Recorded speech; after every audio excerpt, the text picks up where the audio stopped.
Hello সবাইকে, তোমরা সবাই কেমন আছো? আশা করছি ভালো আছো, আমিও ভালো আছি। তো দেখো, আজকে হচ্ছে সোমবার। আগের থেকে আমার শরীরটা এখন অনেক ভালো আছে। তো আজকে সোমবার, নীলষষ্ঠীর উপোস করেছে সবাই। নীলষষ্ঠীর উপোস করেছে, আমার তো খুব ভালো লাগছে। আমিও ষষ্ঠী করেছি, যেহেতু আজকে ভাত খাওয়া হবে না, তার জন্য আমি আজকে ডালিয়ার খিচুড়ি করব। আর তোমাদের দাদা ভাইদেরকে একটু ভাত করে দেবো, আর দেখি কি তরকারি করে দিই। যেহেতু নিরামিষ, তোমাদেরকে তো আগেই বললাম, তোমরা দেখতে থাকো। তো দেখো, আজকে সোমবার, নিরামিষ। আর তোমাদের দাদা ভাইদের জন্য একটু আলু ভাজা আর হচ্ছে আলু পটলের তরকারি করব, আর ডাল করব। আর কিছু রান্না করব না, যেহেতু বাবা আর তোমাদের দাদাই খাবে, আর কেউ খাবে না বাড়িতে সবাই।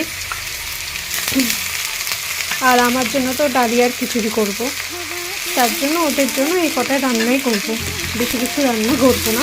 ওদের এই দিয়ে হয়ে যাবে। এই দেখো, আলু পটলের তরকারিটাও আমি কেটে নিয়েছি। আলু ভাজা করব আর আলু পটলের তরকারি করব। আর তোমাদের দাদা যদি এই দিয়েও না খেতে পারে, তাহলে ওকে একটু পাঁপড় ভেজে দেবো। আশা করছি ও পাঁপড় ভাজা দিয়ে খেয়ে নিতে পারবে। আর আলু ভাজা দিয়ে, কারণ আলু ভাজা ওর হচ্ছে খুব প্রিয়। আলু ভাজা হচ্ছে ওর খুব প্রিয়। ও আলু ভাজা দিলে ও খেয়ে নেবে, ভাত কিছু বলবে না। তার সাথে একটু ডাল করব, ডাল না হলে আবার আমার শ্বশুর খেতে পারবে না।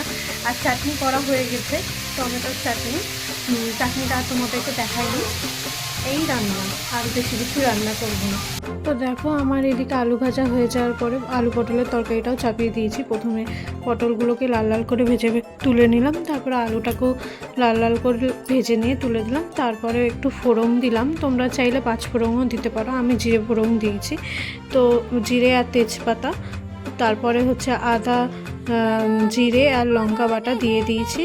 ওটাকে ভালো করে এখন কষাতে হবে। আর হচ্ছে তার মধ্যে আমি কিন্তু ধনে গুঁড়ো দিই, তোমরা চাইলে দিতেও পারো, নাও দিতে পারো। আমি ধনে গুঁড়ো দিই, আর লঙ্কার গুঁড়ো, লবণ, হলুদ যেমন দিয়ে কষিয়ে তারপরে আলু পটলের তরকারিটা আমি রেডি করে দিয়েছি। মানে কষিয়ে তারপরে ভালো করে ঝাল, তেল ঝাল, নুন যে যেরকম খাও সেরকম দিয়ে তারপরে নামিয়ে নেবে। তো আমার এখানে আলু পটলের তরকারি হয়ে গেছে। তারপরে ডালটাও ছুঁকে নিলাম।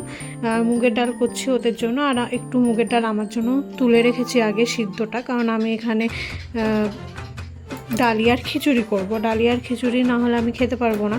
আজকে ষষ্ঠী, তার জন্য ডালিয়ার খিচুড়ি করব। তার জন্য প্রথমে ডালিয়াটাকে ভেজে নিলাম, ভেজে নিয়ে তারপরে একটু জল দিয়ে দেবো।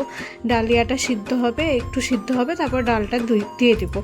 দুটো একসাথে সিদ্ধ হয়ে যাওয়ার পরে আমি যেমন করে ডালিয়ার খিচুড়ি রান্না করে তেমন করে রান্না করে নিলাম। আমি কিন্তু লাস্টে একটু চিনি আর হচ্ছে ঘি আর গরম মশলা অ্যাড করেছি, আর ভাজা জিরের গুঁড়ো। তোমরা চাইলে করতেও পারো, নাও করতে পারো, কিন্তু এটা দিলে আমার মনে হয় যে বেশি সুন্দর লাগে খেতে। আমার তো খুবই ভালো লেগেছে। তোমরা দেখো কালারটা কত সুন্দর এসেছে, তোমরা ওইভাবে বানিয়ে খেয়ে দেখো।